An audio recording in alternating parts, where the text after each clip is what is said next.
What's going on, y'all? Thanks for checking in the Khaliis Take. You know what to do. Hit that like, subscribe button. Also hit that notification bell just so you can get the newest and the bonus content first. But hey, let's just go ahead and jump right in. If for some reason the Lakers don't trade Anthony Davis, which I don't believe they will, not unless a great deal will have to come upon the table for them to even remotely think to do that, going into next season, the 2022-23 season, Anthony Davis is going to have a lot of pressure on him next season. And the pressure is starting to mount even more. You know, you heard about the rumors about him saying in the video that, you know, he hasn't picked up basketball since, you know, April. And, you know, a lot of people took to that. And just, you know, a couple of days ago or a day ago, now he's starting to work out with one of his coaches, you know. So I feel like that kind of rubbed a lot of people the wrong way. And maybe some of his people spoke to him, and now he's getting his butt back in the gym to do what he has to do to be a better player. Now, LeBron James has said, you know, you can look at it on Yahoo Sports, that LeBron James has said that he thinks that Anthony Davis will have a great season next season and in the upcoming season. And it'll definitely be a bounce back one for Anthony Davis, hopefully, because injuries have definitely plagued this guy a lot. And it seems like he's the most injury prone superstar in the NBA right now. I mean, every week I've watched him last season when he played, or this past season, I mean, he was hurt all the time. And these injuries don't require like surgery, things like that, you know, or not, at least not most of his injuries. A lot of his injuries are, you know, smaller injuries, but the smaller ones, those are the ones that hurt you the worst because they come back time and time again because you didn't get it surgically repaired, or it's not a surgically repaired type injury, but they seem to come back and haunt you because the little things always amount up to big things after a while. They just do that over time. And the injuries that he gets seems like every time or every week or every month, every time the NBA season is in, it just seems like it takes more of a toll on him more and more because a lot of people look at him as a dominant type figure, type player. I mean, Stephen A has said he's a top 5, top 7 player when healthy. Now, I'm not sure about that specifically. I think he's a top 10 player when he's healthy, but I'm not sure about top 5. I think he's a top 5 caliber player, which means he definitely has potential to be a top 5 player with his gameplay, but it's just not enough consistency, or he doesn't play long enough throughout a season for us to really give him that type of stature. Now, I know other players, they miss games and stuff is, due to, health issues and all that. But Anthony Davis is just 100% clumsy. And that's just the way it is. He's just a clumsy guy. Like, if it's going to happen, it's going to happen to Anthony Davis, like injury wise. At least that's the way it seems, when you watch him play anyway, or just seeing him out there. The injury bug always seems to come to him the most. And like I said, it might not be big injuries, but little injuries add up over time. And remember, he is a 7-footer. So a lot of injuries on a 7-footer definitely doesn't help because they're already tall, lanky, and they can't endure but so much injuries because of their body frame and shape and everything like that. It just doesn't work well. Actually doesn't work well with anybody, but I mean, more so 7-footers, they need to be less injury prone as possible to have longevity. And even listen to Darvin Ham and his comments and, his conference in regards to, being introduced to the Lakers' new head coach and speaking on a lot of things. Even he spoke about Anthony Davis and Anthony Davis being the key to their success this year or this upcoming season. And this is why I said there's a lot of pressure on Anthony Davis because, for one, you got to stay healthy. Number two, you play for the Lakers, one of the all-time biggest franchises in sports history, and it's all predominantly winning championships or nothing, and that's what it's all about. And number three, you got to live up to the Anthony Davis that you played like in the bubble, that a lot of people saw, that a lot of people thought that was going to be a continuation of what you did in the bubble. So, and then on top of that, with the pressure of all these reports coming out that, his value is going down because of his injuries, he's not playing the same, and he's definitely on the trading block in regards to looking at somebody that the Lakers might actually move from their roster. So with all that in Anthony Davis' mind, all that being out there, being spoke upon, he'll sit there and tell you, Anthony Davis himself will probably sit there and tell you if he was in an interview, none of it bothers him, everything is fine, but that's not true.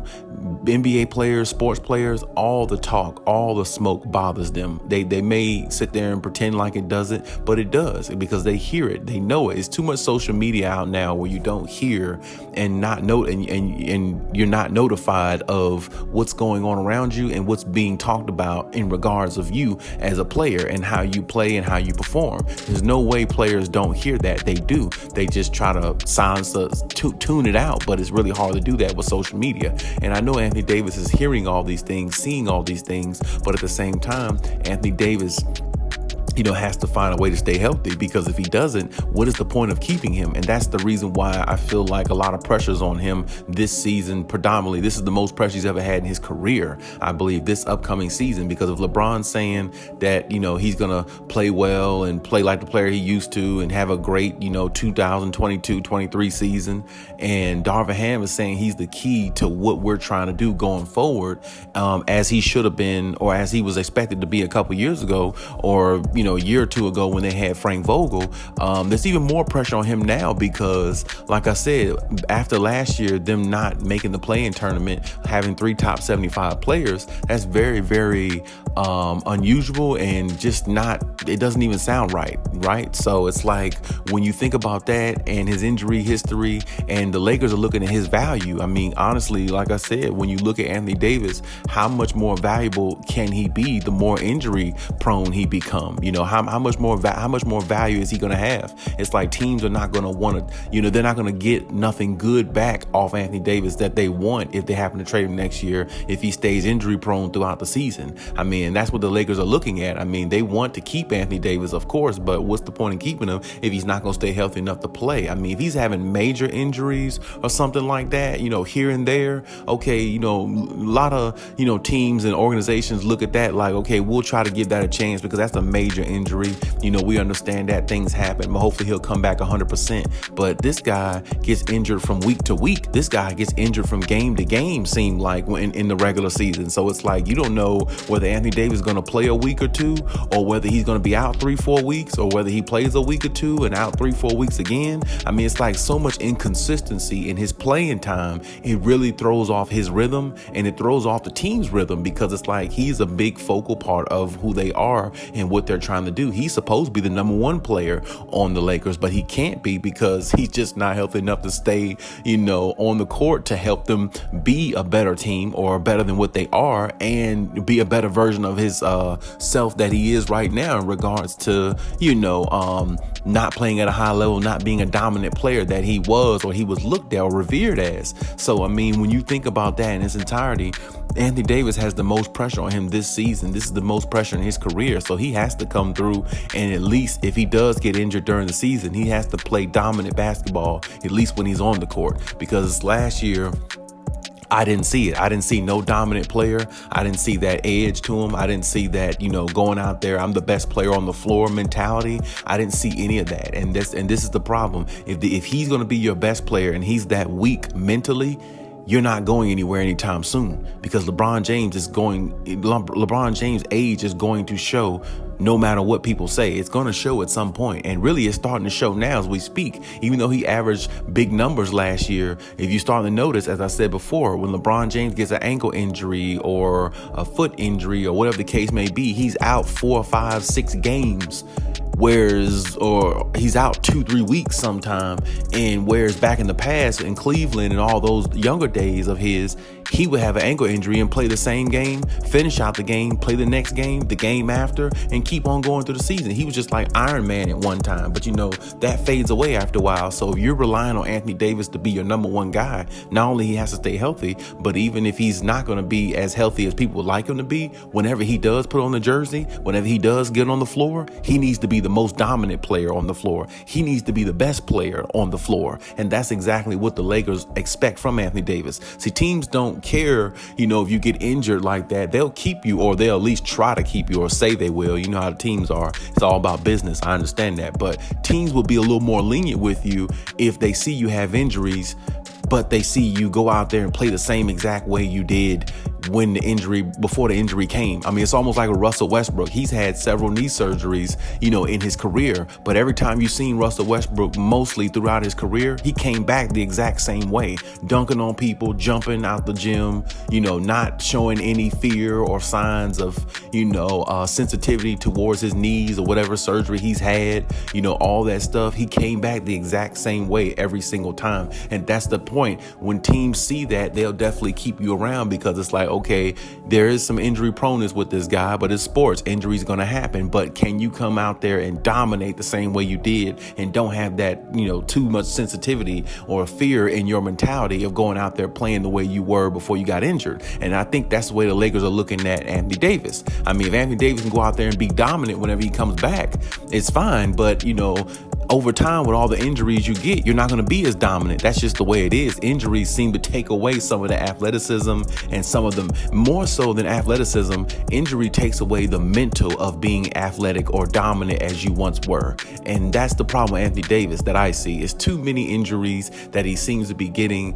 And it's almost as if like he's not, taking care of his body the way he's supposed to, and he's not going into these seasons trying to be the dominant player that people think he can be. I mean, because to me, honestly, he hasn't played great since the bubble. That's just my honest opinion. He hasn't played great since then. I mean, he's been pretty good. He's been more than good, more than average. Of course, he's been, more than that. But I mean, to play great / dominant, he hasn't played that way since the bubble. And the bubble was different because they had 4 months off. The Kobe Bryant thing, God rest his soul, that happened. They were motivated by that.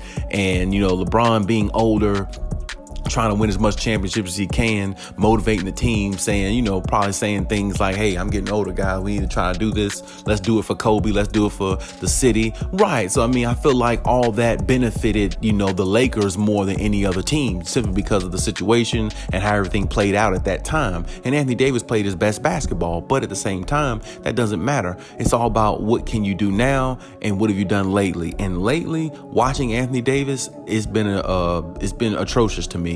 I have not seen the dominant player, and neither has a lot of people in LA. A lot of people in LA are not too fond of Anthony Davis right now because of just hearing the comments and the nonchalantness, almost acting like basketball is secondary to him rather than his number one priority. And that's something that Lakers fans don't take too highly of. So Anthony Davis has a lot of pressure on him because he has to prove to himself, the LA fans, and his teammates and the organization as a whole that he's that guy. And to me, it's a very big question mark whether he is really that guy or not. I mean, he could put up points and he can, score and do those things, but all the stuff he was doing on the Pelicans back then, they weren't winning. They did get to a playoff spot, I think one time, an 8th seed, and got swept by the Warriors.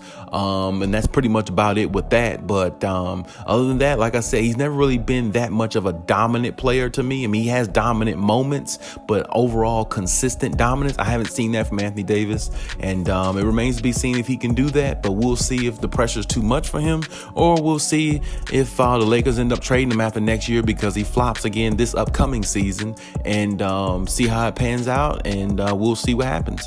But hey, that's my take on everything. Leave any comments in the comment section. Check out my other videos if you haven't. And hey, Khaliis out.